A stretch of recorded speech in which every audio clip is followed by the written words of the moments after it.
tuvimos la opción de salir de estas estructuras de microtráfico de drogas. No lo hicieron, no lo hicieron.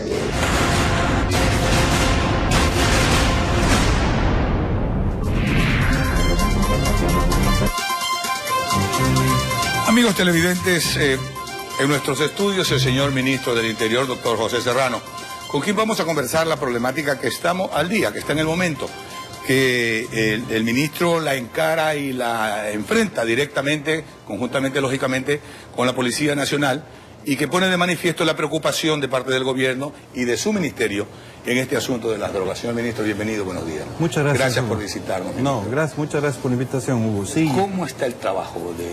Bueno, en realidad hemos dado un giro sustancial a la lucha contra el narcotráfico y el microtráfico en nuestro país, ¿no? Teníamos una estructura, más bien dicho, no teníamos una estructura en el país que estaba directamente involucrada con la comunidad para este flagelo que ha venido creciendo, ¿no? Creciendo, pero ha venido creciendo efectivamente vino creciendo en realidad por una suerte de descuido que hubo de gobiernos anteriores, ¿no? ¿Qué había en la Policía Nacional? En la Policía Nacional había dirección de tránsito, había dirección antinarcóticos, pero que se dedicaba solo al tráfico internacional. Pero increíblemente, no había dirección de delitos contra la vida para investigar los homicidios y asesinatos en el país. Como la DINASED ahora. Como la DINASED ahora. Y tampoco existía unidad de microtráfico de drogas. Claro, que ahora sí hay. Entonces lo que hicimos es dar un giro sustancial en el modelo de gestión de la policía. Rearmar, reestructurar, obviamente reinstitucionalizar una policía que antes era militarizada. Le generamos una nueva doctrina que ahora es una doctrina civil y comunitaria y ahora está efectivamente en la comunidad, en el barrio. Y estando en el barrio ya podemos hacer un trabajo contundente, como yo creo que lo venimos haciendo en algunos sectores del país, en contra del microtráfico. Y tiene el elemento y el implemento para responder. Yo me acuerdo alguna vez que hice un reportaje, encontraba a los policías en las filas con revólveres de madera, bueno, de palo. Sí, pues, y eso también, ¿no? Porque lo que sucedía es que ni siquiera tenían chalecos antibalas, no tenían vehículos. El sistema de comunicación... Están equipados adecuadamente ahora. Hemos hecho una inversión realmente importantísima. Sin esta inversión que ha realizado el gobierno nacional con los recursos de los tributos de nuestros compatriotas, obviamente hubiese sido imposible el trabajo que estamos haciendo el día de hoy, Hugo. Por ejemplo, en el tema de comunicaciones, la policía tenía un sistema de comunicaciones que era peor que obsoleto. Yo diría que era prácticamente como lanzar señales de humo. Prácticamente, podríamos poner ese ejemplo risible, pero esa era la realidad dolorosa, y usted sabe, Hugo, y los ciudadanos conocen de esto. Ahora la policía cuenta con un sistema de comunicaciones encriptado, más bien con un sistema obviamente que las comunicaciones son completamente reservadas y los delincuentes ya no pueden hacer lo que hacían antes. Cogían una frecuencia de una radio cualquiera y se metían y estaban escuchando inmediatamente lo que estaba haciendo la policía. Ahora con este nuevo sistema la policía, además de tener cobertura local, tiene cobertura nacional. El 98% del territorio nacional poblado está ya puede ser comunicado a través del sistema de telecomunicaciones de la policía. El ECU 911 es el sistema de emergencias, pero la policía tiene la red troncalizada. Y la red troncalizada de la policía está también articulada al ECU 911. Entonces esto nos permite tener acciones contundentes, ¿no es cierto?, como las que estamos haciendo aquí en Guayaquil, ¿no? Ministro, yo diría que es la gota que derrama el vaso. Ustedes han venido, la policía ha venido trabajando, el ministerio ha venido trabajando en una tarea de hormiga, atrás del microtráfico, especialmente en los colegios, en las escuelas. La gota que derrama el vaso y que la comunidad la ve así es este niño en un aula consumiendo, en Milagro. Sí, bueno, es lamentable lo que sucede ahí, ¿no? Lastimosamente hay como exacerbar también la situación de estos eventos, yo diría que son fatales, porque al final no es que se necesita de la muerte para que un evento sea fatal, claro. Pero lo que sucede es que esta era una problemática que estaba completamente invisibilizada, o secreto a voces en realidad, pero invisibilizada para las instancias estatales. Lo que hizo el presidente de la República es decir, no, este problema del microtráfico, de las drogas, no puede estar en otra instancia que no sea en el Ejecutivo. Tiene que estar en el Ejecutivo porque desde aquí hay que emitir las políticas públicas. ¿Para qué? Para saber diferenciar adecuadamente lo que es el microtráfico de lo que es el consumo. Muchas veces lo que se hacía y lo que se sigue haciendo es confundir al consumidor con un delincuente. El consumidor es una persona que tiene un problema de salud. Así es. Exactamente, y ese problema de salud hay que tratarlo como tal. Correcto. Así que hay que darle ese tratamiento al consumidor. Así que no hay que perseguir a los consumidores. A los consumidores obviamente hay que atenderlos desde la estructura del Estado. Hay que atenderlos desde la estructura. Hay que perseguirlo. Pero en cambio al microtraficante, ese sí es un problema de seguridad. Y ese sí es un problema de seguridad ciudadana que también le corresponde al Estado. Claro. Le corresponde al Estado, obviamente desde la actuación policial, desde la actuación de la justicia, pero también nos corresponde a los ciudadanos de a pie en las calles. Correcto, sí. ¿Cómo logramos articular la entrega de información con la policía? Y esa información es procesada para dar mejores golpes contra el AMPA. Por supuesto que sí. Si logramos generar esta trilogía importante entre gobierno, Policía Nacional y ciudadanos, en donde obviamente el papel de los medios de comunicación es fundamental, ¿no es cierto? Vamos a poder definitivamente ir erradicando en el menor tiempo posible, tanto de las escuelas y colegios como de los barrios, a estos grupos, a estas estructuras criminales. Se está estructurando justamente un proceso nuevo de parte de ustedes. Sí. Para combatir, para ir a las escuelas, a los colegios directamente. Sí, efectivamente, Hugo, lo que hemos hecho, hemos venido trabajando aproximadamente 6 meses en desarrollar un sistema automatizado de información, de recopilación y recolección de información para la lucha contra el microtráfico y el narcotráfico. ¿En qué consiste este sistema? Es un sistema online, es un sistema que va a estar en la web, en donde no es un sistema abierto, es un sistema cerrado, claro, cerrado, donde obviamente solamente a quien capacite el Ministerio, la Policía, el Ministerio del Interior, el Ministerio de Educación, podrá tener acceso al sistema. Vamos a comenzar con los rectores de los 90 colegios más emblemáticos del país, los 20 más emblemáticos de Guayaquil, con los padres de familia, con los presidentes de los comités de padres de familia, con los consejeros estudiantiles, con los presidentes de los consejos estudiantiles. ¿Esto qué nos va a permitir, Gonzalo?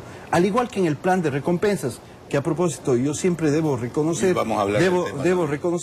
siempre su vehemencia en ese sentido. Usted siempre vio con mucho optimismo ese plan, ¿no? Algunas otras personas lo plantearon como que era regresar al viejo oeste, al Far West, como se conoce, ¿no es cierto? En recompensa, vivo o muerto, ¿no? Y hasta se burlaba. Y sin embargo, ¿qué ha pasado ahí? 600 de los delincuentes más buscados, más peligrosos del país en este momento están en la justicia.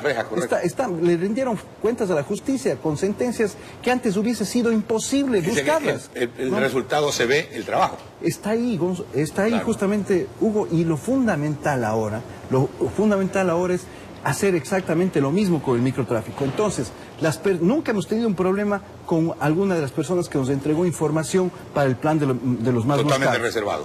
Es reservado, pero ahora, a más de la llamada telefónica que utilizábamos en el 1-800 delitos, para los más buscados ahora tenemos un sistema web, ¿no es cierto?, que nos va a permitir que los ciudadanos que tengan su código, rectores de colegios, inspectores de colegios, padres de familia, presidentes de consejos estudiantiles, puedan ingresar esa información desde el lugar más seguro y más tranquilo para ellos. Perfecto. Nos envían información y esa información, ¿qué va a pasar? Pero, Hugo, esto es fundamental también que conozca la ciudadanía. Correcto, todo esto va a ir a una única base de datos. Entonces, ¿qué le va a permitir a la policía? No solamente conocer del hecho en concreto que se dio en tal esquina, en tal calle, alrededor del subcircuito Garay 3, por ejemplo, sucedió esto de acá. Se está vendiendo drogas, se está expendiendo droga. Sino lo que nos va a permitir es saber si es que esa misma persona, una vez que la policía ya haga el análisis antidelincuencial, si es que ese mismo individuo, si es que ese mismo delincuente además está en otro sector, si está conectado con otras estructuras. Entonces la base de datos que vamos a generar va a ser una base de datos tan potente que a febrero del próximo año, del 2017, todos los colegios del Ecuador tienen que haber incorporado ya, tendrán su clave para poder incorporar información. Y esto seguramente nos va a permitir dar mejores resultados contra la violencia criminal, porque el tema de las drogas no solo es un tema de delincuencia, sino es un tema de violencia criminal. Correcto. Y por ello... tenemos algunas preguntas de nuestros televidentes que se las voy a hacer después, las va a hacer ver este momento para después continuar con la entrevista, ministro. Por supuesto. Por favor, señor productor.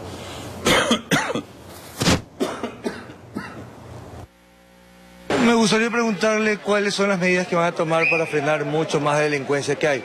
Algunos dicen que es percepción, otros les pasa, a otros no, pero sí he visto un incremento en robos, asaltos, a pesar de que se diga que no, a pesar de que la policía lucha contra eso, no se percibe un ambiente de mayor seguridad. Sí, bueno, efectivamente veníamos en una lógica en la que lastimosamente la policía, reitero, no tenía ni los medios ni tenía el modelo de gestión para luchar contra la delincuencia, ¿no? Y yo concuerdo plenamente con el ciudadano, ¿no? Lo fundamental acá es efectivamente cómo las medidas nos van dando seguridad en el lugar en el que nos encontramos. No, esto no solamente es un tema de percepción, esto es un tema real y concreto, ¿no? Mire, el bajar la tasa de homicidios y asesinatos en el país era una de las grandes responsabilidades que teníamos.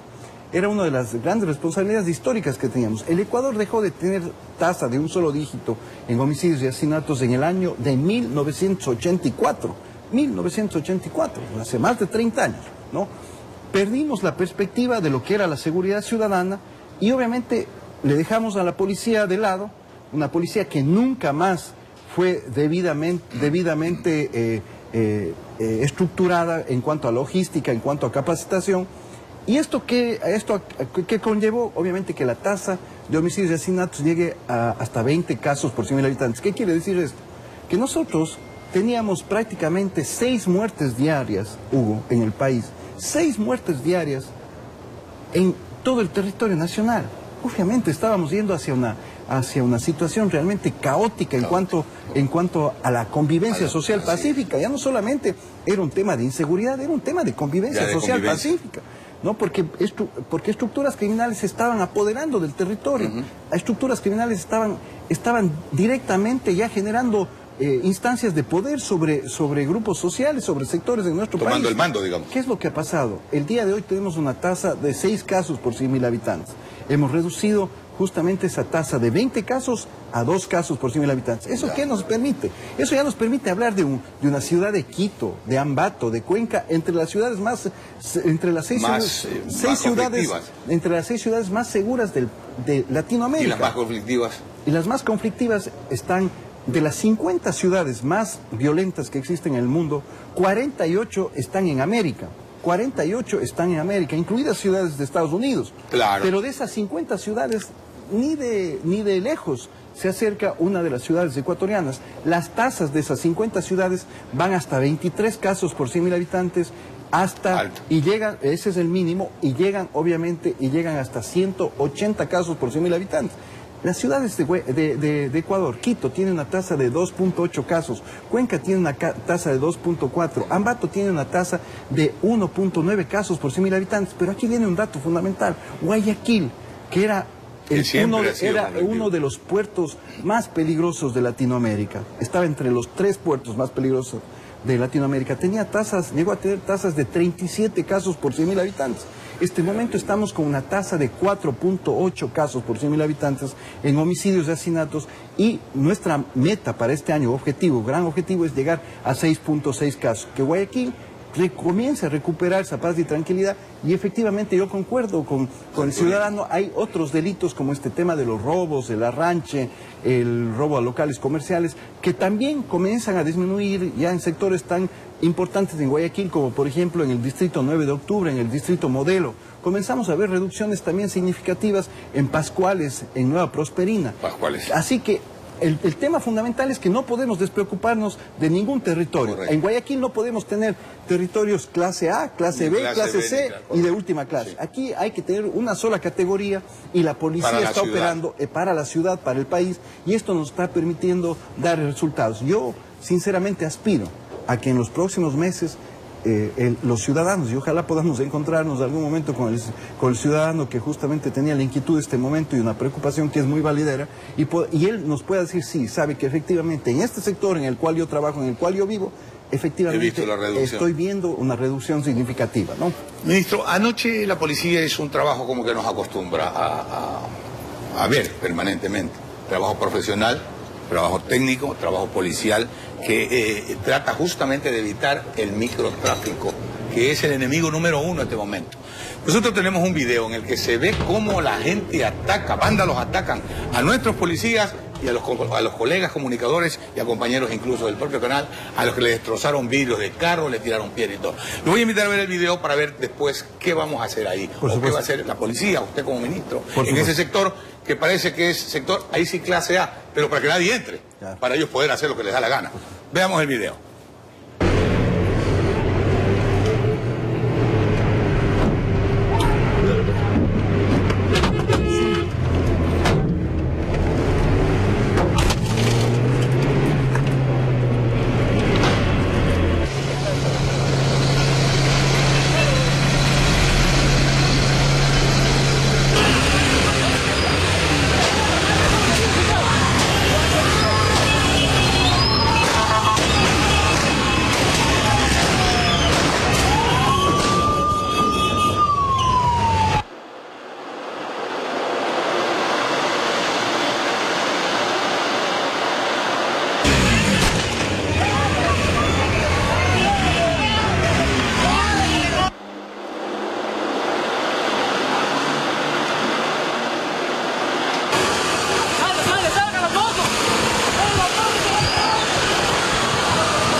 Ahí usted puede apreciar esto, el ataque leve a la Policía Nacional, a los medios de comunicación. Es decir, ahí es clase A, como le digo, pero para que no permitan. Es decir, ellos tienen un territorio dentro del territorio nacional, territorio propio. Lo que no se puede permitir, lógicamente, por parte de la autoridad. Territorio clase X, ¿no es cierto? Donde efectivamente hay personas inescrupulosas que creen que hacer daño a la sociedad delinquiendo es un tema normal y es un tema que está establecido en las leyes y en la Constitución. Esto es inadmisible, Hugo, esto es inadmisible, esto es intolerable, ¿no es cierto? Así que ayer aprendimos a 3 de los microtraficantes de ese sector, se encontró droga, se encontró marihuana, cocaína y heroína. Con todo eso, más otros componentes, se prepara la famosa H, ¿no es cierto? La droga droga más dañina que tenemos, en el país. No es la más común, la marihuana es la más común. Digamos, para los niños, para los jóvenes. No. La marihuana es la que más se trafica. Claro, la que más se trafica. Pero la que menos se trafica es la H, pero es la más dañina. Y por eso es la que más se expone también, porque los riesgos para la salud de un consumidor de H son realmente gravísimos. Puede llegar a la muerte, ¿no? Y rápidamente. Entonces, en esta ilógica reacción de estos individuos, ¿no es cierto? Nosotros ya aprendimos a los microtraficantes, pero vamos a ir personalmente también a darle todo el respaldo a nuestra Policía Nacional, al sistema de justicia, a los fiscales que estuvieron ahí, y obviamente a decirle a la ciudadanía, ¿no es cierto?, que le respaldamos completamente para proteger a nuestros jóvenes, pero que no vamos a permitir hechos de violencia como los que se están dando ahí para proteger a delincuentes. Eso no lo vamos a permitir porque definitivamente estaríamos distorsionando y acabando al país. Así que lo que ha sucedido ayer en Cristo del Consuelo es inadmisible. Nosotros presentaré la denuncia para que se persiga a quienes fueron parte de la agresión a los policías y para que se les imponga y la justicia les imponga la sanción correspondiente. Pero aquí no podemos permitir estos hechos. Es decir, microtraficantes que están destruyendo a nuestra sociedad, que están lucrando de nuestra sociedad, son respaldados por familiares. Por favor, eso, sí. Hugo, es inadmisible en nuestro país. Así ministro, que vamos a actuar de manera contundente acá. Hoy día mismo estaremos en esa zona y pondremos en orden a quien efectivamente no quiere estar en orden. Porque este no es un tema, este no es un tema voluntario que si yo quiero delinco, si quiero no delinco. Así es. Si usted delinca, tiene que ir al frente a la justicia para que la justicia efectivamente le pida cuentas y le imponga una sanción. ¿Me está diciendo que el ministro del Interior en persona va a estar ahí? Sí, vamos a ir. Esto, lo que ha sucedido ahí es simplemente inadmisible, es intolerable y nosotros, como una mínima muestra de consecuencia con nuestros policías, por supuesto, no, tenemos que ir a verificar todas estas situaciones y a decirle a los ciudadanos, porque seguramente la gran mayoría... Es que ahí mismo sale la denuncia, ¿no? La gente buena. La gran mayoría de ciudadanos que están en Cristo del Consuelo, he hablado con muchos de ellos, nos han denunciado. Tenemos problemas de microtráfico, tenemos una banda, tenemos ciudadanos que utilizan estas casas, etcétera. Entonces, toda esa información sirvió para la operación de ayer. Pero a partir de ahí, que 4, 5, 10 personas vinculadas a esta gente mafiosa, delincuentes en realidad, procedan de esa manera, no lo vamos a permitir. Y todos ellos, todos, absolutamente todos los que participaron en contra de estas agresiones contra la policía y contra los funcionarios judiciales, pues deberán rendirle cuentas a la justicia en el menor tiempo posible. Esto me hace pensar en una cosa, me hace acuerdo de algo más. Las intervenciones en ciertos sectores, lo que se llamó en su momento la Bahía de la Droga, lo que se llamó Cerro Las Cabras, y hay otros sitios que deben de ser intervenidos, ministro. Hay mucha denuncia, por ejemplo, en Pascuales. Sí. Y esto demuestra que aquí también aparentemente hay un grupo que quiere hacer territorio propio. Sí, en realidad tenemos planificadas más de 120 intervenciones. Ya hicimos intervenciones, como usted lo dijo, en Las Cabras. Ese era el nombre que tenían, la Sí, Bahía de las Drogas. El barrio de la H. El barrio de la H. O sea, simplemente... Ese era Las Cabras, que era de... Por supuesto. De alguien ahí. El día de ayer también comenzamos las intervenciones en la ciudad de Quito, comenzamos también las intervenciones en la provincia del Oro, y así vamos a irnos expandiendo en todo el territorio. Estas intervenciones, por supuesto, que deberán irse perfeccionando con el tiempo. Siempre habrá que corregir varios errores que se puedan cometer, pero lo fundamental es ir recuperando por parte del Estado el territorio público, el control, digamos. El espacio público, que efectivamente es eso, es no solamente el control, sino la convivencia social pacífica. Correcto, sí. Que la policía esté presente, que las unidades de inteligencia estén presentes, pero que también esté presente el Estado en su conjunto. Las instancias de salud, las instancias de educación, las instancias de inclusión social, absolutamente todos. Aquí falta una instancia, obviamente, que es fundamental, y que es obviamente la instancia municipal. Lastimosamente, aquí en Guayaquil no hemos tenido mayor apoyo por parte de la instancia municipal. Aspiramos en realidad que aquí haya una actitud diferente para afrontar este problema, reitero, y no lavarse las manos. No, se requiere, por ejemplo, servicios básicos. Hemos entrado al barrio de la H, la situación es realmente lamentable, es deplorable frente a los servicios básicos, frente a la iluminación de todas esas zonas. Áreas verdes no existen en esos sectores. En el barrio de la H, en la propia Bahía de las Drogas, no existía nada, absolutamente nada de eso. Entonces lo que se requiere en realidad es estas intervenciones paralelas pero coordinadas. Nosotros como gobierno, como Policía Nacional, cumplimos con nuestras obligaciones y responsabilidades constitucionales. Ingresa la policía, ingresa salud, ingresa educación, hacemos un trabajo integral, la Secretaría de Drogas, pero ahora lo que requerimos es también que paralelamente a esto, de manera articulada, pues se comience a trabajar también en estas necesidades propias que ya son responsabilidades de otras instancias como la del municipio de Guayaquil. Pero aquí el tema fundamental es no lavarnos las manos, Hugo. Aquí nadie se puede lavar las manos. Aquí hay que afrontar y enfrentar este problema con contundencia. Con contundencia. En conjunto, nosotros hemos dicho, Hugo, un tema clave aquí es efectivamente hacer trabajo de inteligencia antidelincuencial. Lo hemos hecho. Y lo dijimos con los más buscados. Hay que jugarse el todo, por la paz y tranquilidad de nuestros compatriotas. Y nos vamos a seguir jugando el todo por el todo. A eso iba. El sistema de entrega de recompensa por los más buscados va a continuar. Yo le quiero dejar la pregunta planteada. Va a continuar porque se mandaban antes comunicaciones y plaquetas con los más buscados y todo. Y como que se suspendió el proceso. Entonces quiero saber si eso va a continuar. El plan de los más... Pero no me respondes de momento. Déjeme ir a un corte que tengo que pagar corte comercial y cuando regresemos continuamos conversando. Bien, excelente. Vamos al corte, señor productor. Se dedicaban sobre todo a los delitos de sicariato, extorsión, asalto y robo de vehículos.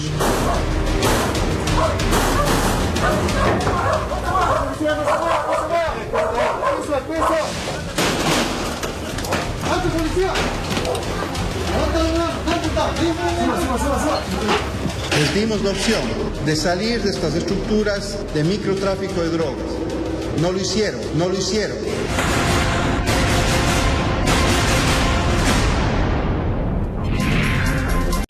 De salir de estas estructuras de microtráfico de drogas. No lo hicieron.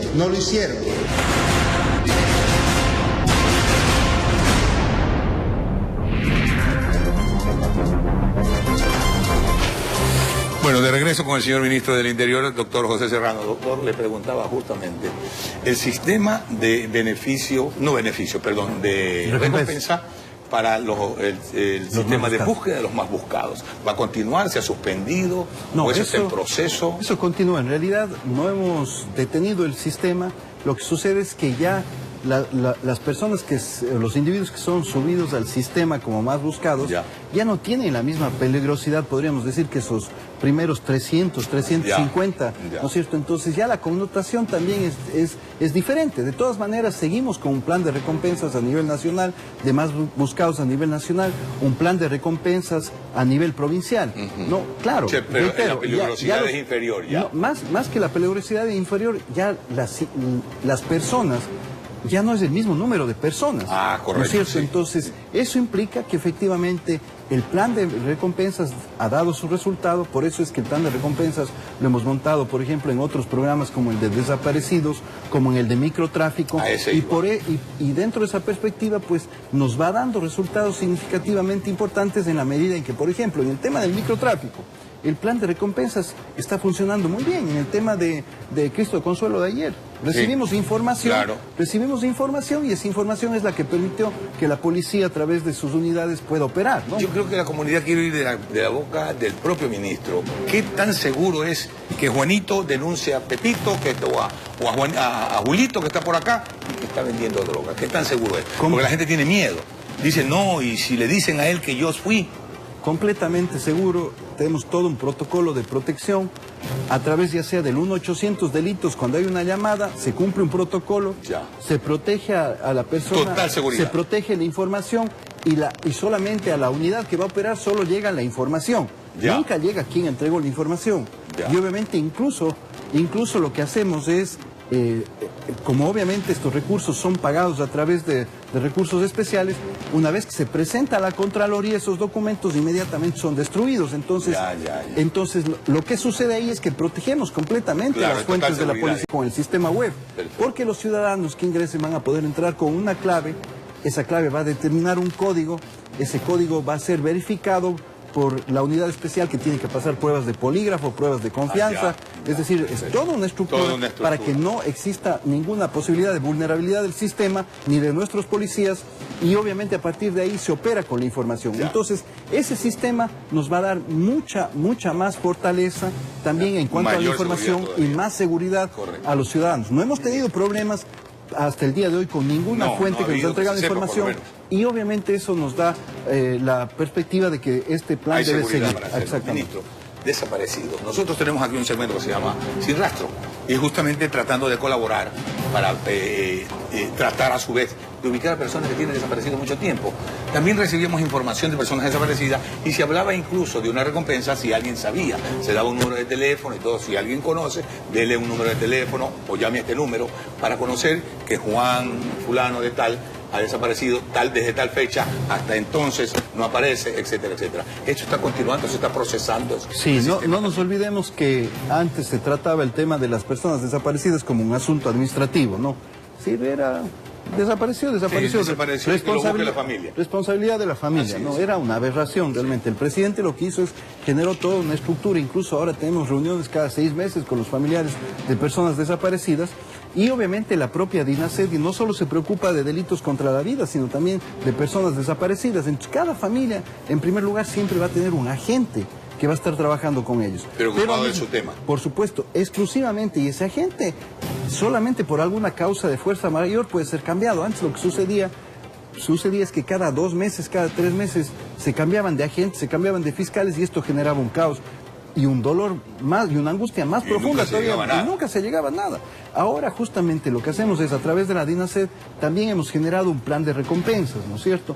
Ya nos ha dado resultado hasta el momento en tres personas que las hemos logrado encontrar. Lastimosamente una de ellas sin vida, 2 con vida, pero en otros países. Pero, sin embargo, el plan de recompensas también para personas desaparecidas es fundamental. El rol de los medios en torno a las personas desaparecidas es clave. El programa Sin Rastros, sin lugar a dudas, marca un hito importante también en la medida en que facilita, ¿no es cierto?, que la ciudadanía conozca información ya más precisa sobre la situación de las personas desaparecidas. Esto lo estamos trabajando.